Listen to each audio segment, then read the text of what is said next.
Siguro konting usap-usap lang po tayo tungkol sa mga bagay-bagay present na nagaganap ngayon sa ating bansa. Ano ba yung kino-commemorate ngayon? Ito ay ang Semana Santa. Okay. Ngayon, may nagtanong. Actually, sa kanila malaking bagay ito. Ang mga born again daw ba dapat makilahok sa Semana Santa? Ako, pag tinanong mo ko niyan, isa lang ang aking sagot. Depende sa kalayaan na alam mong meron ka. Dahil kung medyo nakapiit ka pa sa reliyon, malamang ang tutugon ka. Hindi! Malamang tutugon ka. Bawal yan. Malamang judgment talaga ng sagot mo. But when you see it in the lens of Christ, finished work, madali lang ang sagot yan. Ito lang ang sagot yan eh. Depende sa conviction mo. Yun. Depende sa conviction mo. Malamang ako alam na ninyo ang conviction ko according dun sa ating opening kanina. Okay, so ganyan. Let us use the season to bring more glory and honor to the Lord Jesus Christ. Okay? Alam nyo, pag na-born again ka, wala ka ng reliyon. Wala ka ng... Ako wala akong denomination. Saan ako dumadalo? Panay kami online. Wala kaming denomination. Ako ganito, ako ganun. No. We are all Christians. Hindi ako parte ng institution. Okay? Kaya wala kaming nakarehistrong church. Wala kami yan dahil kami biblical lang po kami talaga. No? Yes. And nung pandemic, ito po ay natigil. Ito po ay maraming revelation si Lord sa amin at mas gusto ng Panginoon focus na po ako dito. Di ba? Kung makapagdala man ako ng kaluluwa sa Panginoon through these videos, what a big honor for me. Di ba? Na napaparangalan ko pa ang Panginoon. Alam po, sa ganyan, no? Sa kanyang kaluwalhatian. Okay. So medyo mainit na po ang panahon ngayon. Unlike kaninang morning, ng kalbo. Diba? So hindi ko na kaya, hindi naman ako nagtatago. Nasabi ko lahat. Pag Kristiyano ka na, isa pa yan, hindi ka na no, kaya lang gusto ko naka-filter kasi mas wala naman filter, wala naman akong problema eh. Pero para to look more presentable naman sa inyo. Okay. So isang kapatid sa Panginoon ang natutuwa ako nakausap tungkol dito. Pasyong mahal. Okay. Sabi niya, ate, alam siya, what can you say about reading or singing the Passion? Sabi niya, kapatid, mananampalataya ito, matagal na. Sabi niya, buhay naman ni Hesus Kristo yun eh. So, walang masama. Okay, check. Alam niyo po ba, nung kami maliliit pa, we used to sing this, no? Kaya yung tono po nito hindi po nawawala sa amin. Napakaganda akit naman po nito kasi tingnan nyo, kompleto po siya. Nung, makikita natin dito. Teka. Nung siya ay pinako.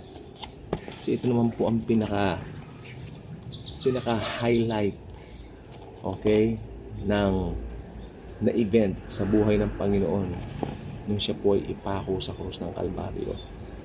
Okay, yan po yun. Dahil ito pong pagkapakong ito sa kanya ay nangangahulugan po ng katubusan ng ating mga kasalanan. Baka may matisod na may nakita. Maraming matitisod rin na Kristiyano, maniwala kayo. And perverted naman yung kanilang mga dalang turo. Nakakatawa. For them, pupunta raw sila ng langit dahil sa mabubuting gawa. No. Pupunta tayo ng langit dahil dun sa ginawa ni Jesus para sa atin. Salvation is from Jesus alone. Hindi sa pwede nating i-produce. Kaya malaya po tayo. Okay? Huwag nating hayaan na tayo ay i-condemn o bigyan ng guilt ng mga taong nasa religion. Okay? Subukan natin umawit na. Marunong pa po ako umawit ito.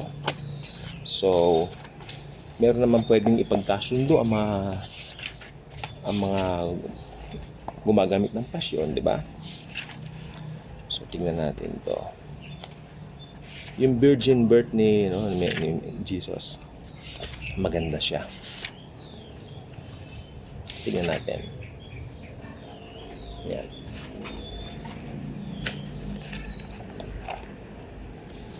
Ito yung pinagbalakan ni Joseph na iwan si Mary dahil nalaman niya buntis, no? Pero ito ang sabi ng angel sa kanya. Anang anghel na butihin, Joseph, huwag kang manimdim kay Mariang iyong giliw, mahigit pa sa salamin ang kaniyang pagkabirhen, ang kaniyang kabuntisan na iyong napagmasdan. Hindi tao ang may lalang, Diyos ang may kalooban ng sanggol na nasa tiyan. O, di ba? I like it.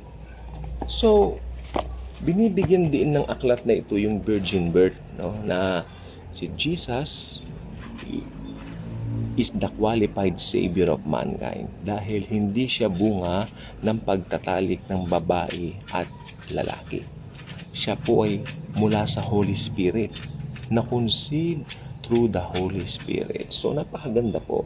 Siguro yung mga ibang doktrina po nila tungkol sa, alam mo na, kay Mary, mga ganyan, pwede namang i-pass na lang yun. Pero this book, maganda po yung book na ito, no? So ngayon pong Semana Santa, depende po sa inyo kung ano yung gusto niyang gawin. Iba nanonood. Alam niyo, maganda po. Nakita ko po kanina, panonoodin ko mamaya. Tagalog version ng Son of God. Son of God dito sa YouTube. Meron po. May English version din po siya.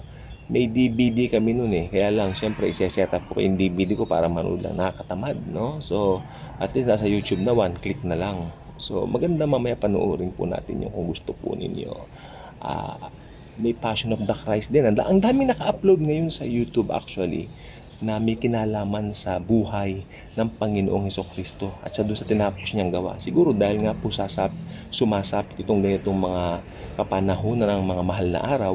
So, gamitin na rin natin opportunity na magbulay-bulay tayo sa mga sarili natin, na gaano na ba yung lakad natin, yung walk natin with the Lord.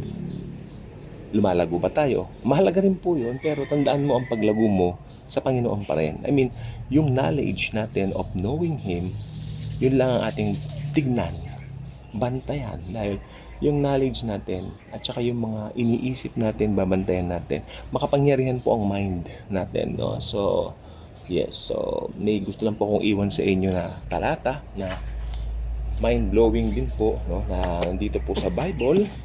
Nasa 3 John, hindi ako nagkakamali. Dahil ito, tingnan po natin siya. Okay.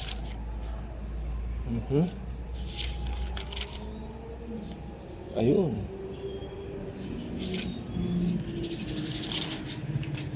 Ayun.